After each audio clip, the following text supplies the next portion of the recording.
1979 চনৰ পৰা 1985 চনলৈ অসমত অস্তিত্ব ৰক্ষাৰ আন্দোলন আৰু সেই আন্দোলনৰ গোটেই প্ৰক্ৰিয়াটোত 860গৰাকী ব্যক্তিয়ে নিজৰ জীৱনক বলিদান দি গ'ল আৰু 860টা জীৱন আমি হেৰুৱালো।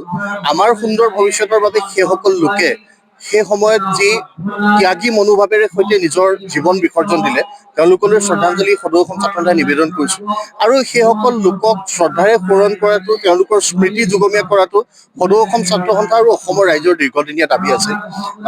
শেহতীয়াকৈ অসমত ৰাজ্য চৰকাৰৰ বিশেষ উদ্যোগত অসম চুক্তি ৰূপায়ণ বিভাগৰ বিশেষ তৎপৰতাৰে সৈতে গুৱাহাটীৰ পশ্চিম বৰা গাঁৱত শ্বহীদ স্মাৰক ক্ষেত্ৰ নিৰ্মাণ হৈছে। অসমৰ মাননীয় মুখ্যমন্ত্ৰী ডাঙৰীয়াই শ্বহীদ দিৱসৰ দিনা আনুষ্ঠানিকভাৱে শুভাৰম্ভ কৰিছে আৰু দেশৰ প্ৰধানমন্ত্ৰী ডাঙৰীয়া তালৈ আহিব।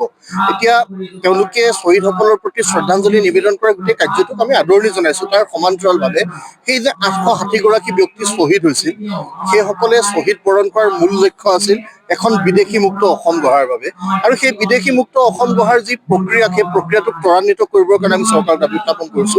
বিভিন্ন সময়ত মুখ্যমন্ত্ৰীগৰাকীৰ মুখেৰে বক্তব্য প্ৰকাশ পাই আহিছে যে অচিনাকি লোকৰ আগমন ঘটিছে, অচিনাকি লোকেৰে অসমখন ভৰি পৰিছে।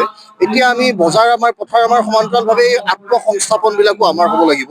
সেই দাবী আমি সদৌ অসম ছাত্ৰ সন্থাই উত্থাপন কৰিছো। অসম চুক্তিৰ প্ৰতিটো দফা আখৰে আখৰে ৰূপায়ণ কৰাৰ লগতে অসম চুক্তিৰ 6 নং দফাৰ আধাৰত কেন্দ্ৰৰ গৃহ বিভাগে গঠন কৰি দিয়া অৱসৰপ্ৰাপ্ত ন্যায়াধীশ বিপ্লৱ কুমাৰ শৰ্মা আয়োগৰ যি প্ৰতিবেদন, সেই প্ৰতিবেদনৰ ভিত্তিত খিলঞ্জীয়া মানুহৰ সাংবিধানিক ৰক্ষা কৱচ প্ৰদানৰ দাবীটো পুনৰবাৰ উত্থাপন কৰিছো। প্ৰধানমন্ত্ৰী ডাঙৰীয়া আহিব, আমি শ্বহীদসকললৈ শ্ৰদ্ধাঞ্জলি জনাব, আমি আদৰণি জনাইছো। তাৰ সমান্তৰালভাৱে চুক্তিৰ ৰূপায়ণ, খিলঞ্জীয়াক সাংবিধানিক ৰক্ষা কৱচ আৰু বিদেশী মুক্ত অসমখন গঢ়িবৰ কাৰণে চৰকাৰে যি পদক্ষেপ গ্ৰহণ কৰিব লগা আছে পদক্ষেপ ল'বৰ কাৰণে আমি আহ্বান জনাইছো। তাৰ লগে লগে আহিব লগা সময়খিনিত ছাত্ৰ সন্থায়ো বিদেশী মুক্ত অসম গঢ়িবৰ কাৰণে কঠোৰ পদক্ষেপ গ্ৰহণ কৰিবৰ কাৰণে আমি প্ৰস্তুত হৈছো। 1979 চনৰ পৰা 1985 চনলৈ অসমত অস্তিত্ব ৰক্ষাৰ আন্দোলন আৰু সেই আন্দোলনৰ গোটেই প্ৰক্ৰিয়াটোত 860গৰাকী ব্যক্তিয়ে নিজৰ জীৱনক বলিদান দি গ'ল আৰু 860টা জীৱন আমি হেৰুৱালো। আমাৰ সুন্দৰ ভৱিষ্যতৰ বাবে সেইসকল লোকে সেই সময়ত যি ত্যাগী মনোভাৱেৰে সৈতে নিজৰ জীৱন বিসৰ্জন দিলে তেওঁলোকলৈ শ্ৰদ্ধাঞ্জলি সদৌ অসম ছাত্ৰ সন্থাই নিবেদন কৰিছো আৰু সেইসকল লোকক শ্ৰদ্ধাৰে সোঁৱৰণ কৰাটো, তেওঁলোকৰ স্মৃতি যুগমীয়া কৰাটো সদৌ অসম ছাত্ৰ সন্থা আৰু অসমৰ ৰাইজৰ দীৰ্ঘদিনীয়া দাবী আছে। শেহতীয়াকৈ অসমত ৰাজ্য চৰকাৰৰ বিশেষ উদ্যোগত অসম চুক্তি ৰূপায়ণ বিভাগৰ বিশেষ তৎপৰতাৰে সৈতে গুৱাহাটীৰ পশ্চিম বৰা গাঁৱত শ্বহীদ স্মাৰক ক্ষেত্ৰ নিৰ্মাণ হৈছে। অসমৰ মাননীয় মুখ্যমন্ত্ৰী ডাঙৰীয়াই শ্বহীদ দিৱসৰ দিনা আনুষ্ঠানিকভাৱে শুভাৰম্ভ কৰিছে আৰু দেশৰ প্ৰধানমন্ত্ৰী ডাঙৰীয়া তালৈ আহিব।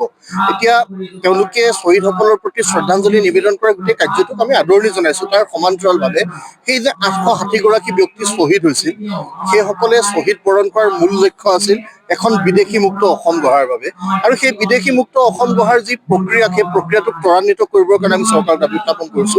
বিভিন্ন সময়ত মুখ্যমন্ত্ৰীগৰাকীৰ মুখেৰে বক্তব্য প্ৰকাশ পাই আহিছে যে অচিনাকি লোকৰ আগমন ঘটিছে, অচিনাকি লোকেৰে অসমখন ভৰি পৰিছে।